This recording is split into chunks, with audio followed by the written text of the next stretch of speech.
আৱেগিকভাৱে ভাঙি পৰিছোঁ আৰু সেইখিনি কথা আচলতে প্ৰকাশ কৰাৰ কোনো কথা নহয়, কিন্তু মই যি হেৰুৱাইছোঁ জীৱনত সেয়া মই কেতিয়াও বুজাব নোৱাৰোঁ। কিন্তু বিহুৰ প্ৰথম দিনাখন মই তেওঁৰ লগত মই সদায় আচলতে কথা পাতোঁ।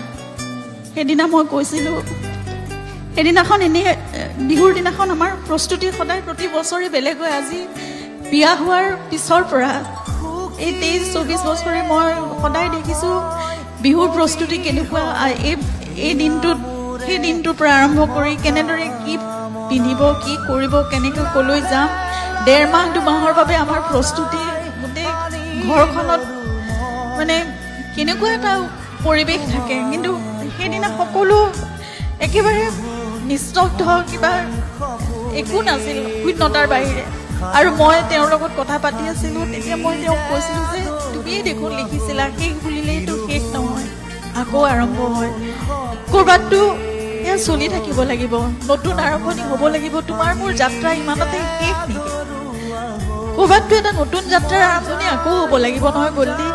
আৰু সেই যাত্ৰাটো ক'ৰ পৰা কেনেকৈ হ'ব, কি কৰিলে হ'ব? চাগে তেওঁৱে মোক সেয়া বাট দেখুৱালে। প্ৰথম দিনা লতাশিল বিহুলৈ গ'লোঁ, মই লতাশিল মঞ্চলৈ গ'লোঁ আৰু মই কথা পাতিলে, মই প্ৰাৰ্থনা কৰিলে মোৰ এনেকুৱা লাগে তেওঁ সদায় শুনে আৰু তেওঁ মোক সদায় কিবা এটা উত্তৰ দিয়ে। আজিও চাগে সেয়াই বাট দেখুৱালে তেওঁ মোক, আৰু ইয়াত আহি থিয় হ'বলৈ আপোনালোকৰ আগত তেওঁৰে সেই কেইটামান শব্দ, তেওঁৰে শাৰী কেইটামান, তেওঁৰে কথা, তেওঁৰে ছন্দ, জুবলিৰ সুৰৰ মাজত, তেওঁৰ সুৰৰ মাজত আপোনালোকৰ আগত দাঙি ধৰিবলৈ মোক সেইখিনি সাহস দিলে।